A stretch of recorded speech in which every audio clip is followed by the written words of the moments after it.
बिहार में चाहे कोई आए या जाए, लेकिन पिछले 20 साल से सियासत सिर्फ और सिर्फ नीतीश कुमार के इर्द गिर्द ही घूम रही है।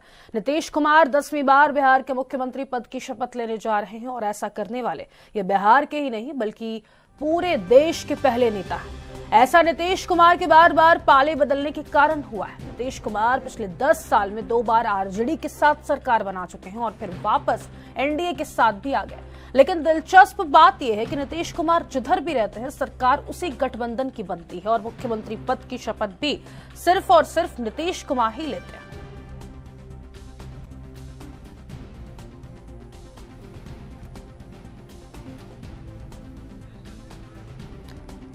तो ये तस्वीरें दिखा रहे हैं, ये पिछले जिस तरीके से 3 मई 2000 की तस्वीरें आप देख लीजिए, उसके बाद 2005 की तस्वीरें हैं, 2010 की ये तस्वीरें हैं, फिर 2020 की भी तस्वीरें हम आपको दिखा रहे हैं। जब जब मुख्यमंत्री नीतीश कुमार ने शपथ लिया तब की ये तस्वीरें सामने निकल कर आई है, आपको हम दिखा रहे हैं।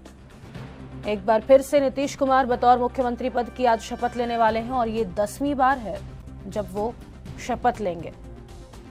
तो ये 3 मई 2000 की तस्वीरें हैं, उसके बाद 2005 24 नवंबर की तस्वीरें हैं, 2010 की तस्वीरें हैं, ये 26 नवंबर की, उसके बाद आपको दिखा रहे हैं हम 2020 की भी ये तस्वीरें हैं, 2022 की तस्वीरें, 2024 की तस्वीरें।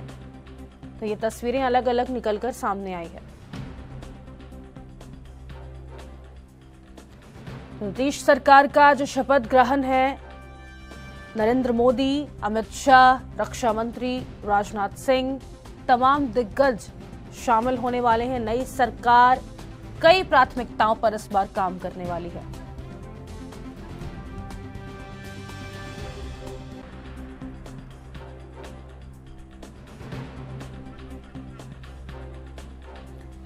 तो सीएम नीतीश कुमार का शपथ 10वीं बार, दूसरी शपथ 24 नवंबर 2005 को उन्होंने लिया था, तीसरी शपथ 26 नवंबर 2010 को उन्होंने लिया था। तो ये लगातार जो 10वीं बार मुख्यमंत्री बने हैं, तो ये चौथी शपथ उन्होंने लिया था 22 फरवरी 2015 को।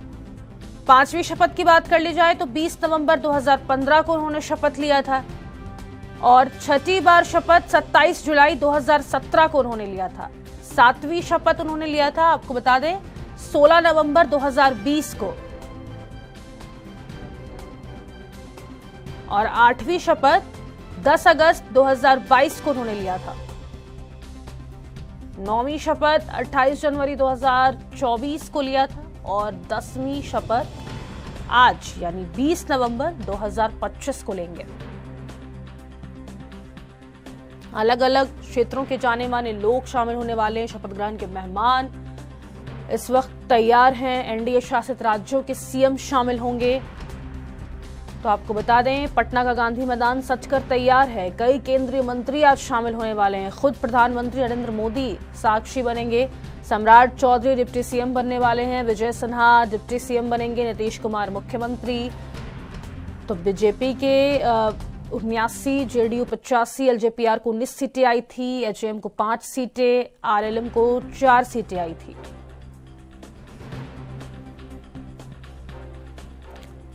पहली शपथ 3 मार्च 2000, दूसरी शपथ 24 नवंबर 2005 को उन्होंने लिया था। तीसरी शपथ की बात कर लें तो 26 नवंबर 2010 को बतौर मुख्यमंत्री पद बने की शपथ ली थी। चौथी शपथ 22 फरवरी 2015 को उन्होंने ली थी।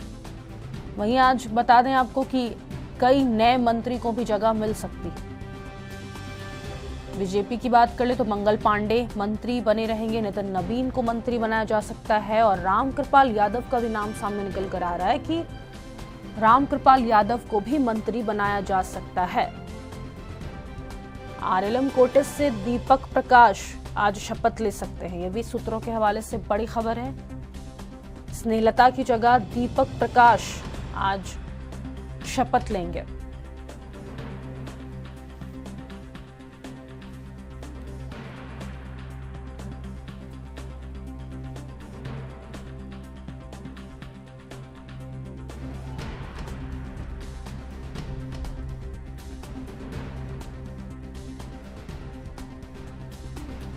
इस वक्त जो सबसे बड़ा सवाल इस वक्त बनकर सामने आ रहा है कि मंत्री कौन कौन बनेगा। अलग अलग कोटे से अलग अलग नाम इस वक्त सामने निकल कर आ रहे हैं।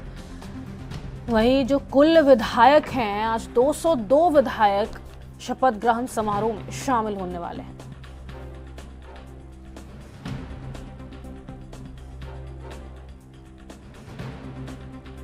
तो नीतीश कुमार आज यानी गुरुवार को 11:30 बजे 10वीं बार बिहार में मुख्यमंत्री पद की शपथ लें।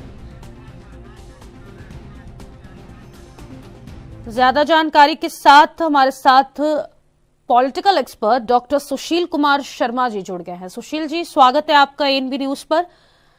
10वीं बार नीतीश कुमार बतौर मुख्यमंत्री पद की शपथ लेने वाले हैं। उनके इस बार की सरकार में आपको क्या बदलाव नजर आ रहे हैं और आपको क्या लग रहा है इस बार एनडीए की सरकार किन किन प्राथमिकताओं पर काम करेगी? सबसे पहले देखिए फातिमा जी, सबसे पहले तो बिहार की जनता को बहुत बहुत शुभकामनाएं कि एनडीए की सरकार मिल रही है और सुशासन बाबू के नेतृत्व में शपथ ग्रहण होने जा रहा है, नए सीएम बन रहे हैं। तो मेरे हिसाब से जो प्राथमिकताएं रहेंगी इस बार की, तो जो बीजेपी और एनडीए ने जो संयुक्त अपना एजेंडा दिया था, महिलाओं का विकास, उद्योगों का विकास, इंफ्रास्ट्रक्चर डेवलपमेंट, यूथ के लिए रोजगार, बिहार में हेल्थ इंफ्रास्ट्रक्चर को बढ़ावा देना और पर कैपिटा इनकम को बढ़ाने पर नई सरकार का जोर रहेगा।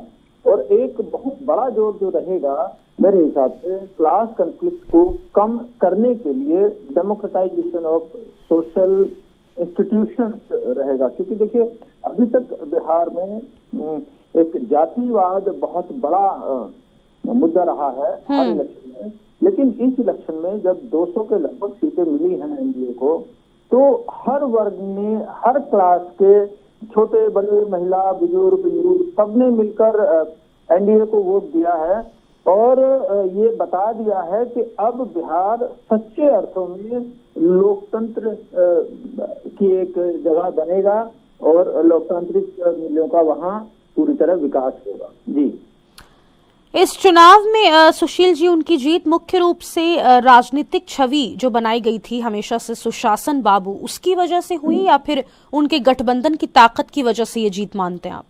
देखिए, सुशासन बाबू के रूप में तो उनकी इमेज सिर्फ इतनी है कि उनके ऊपर सीधा सीधा कोई पॉलिटिकल करप्शन का, पैसे के करप्शन का कोई आरोप नहीं लगा, इतनी तो हमें मानना होगा।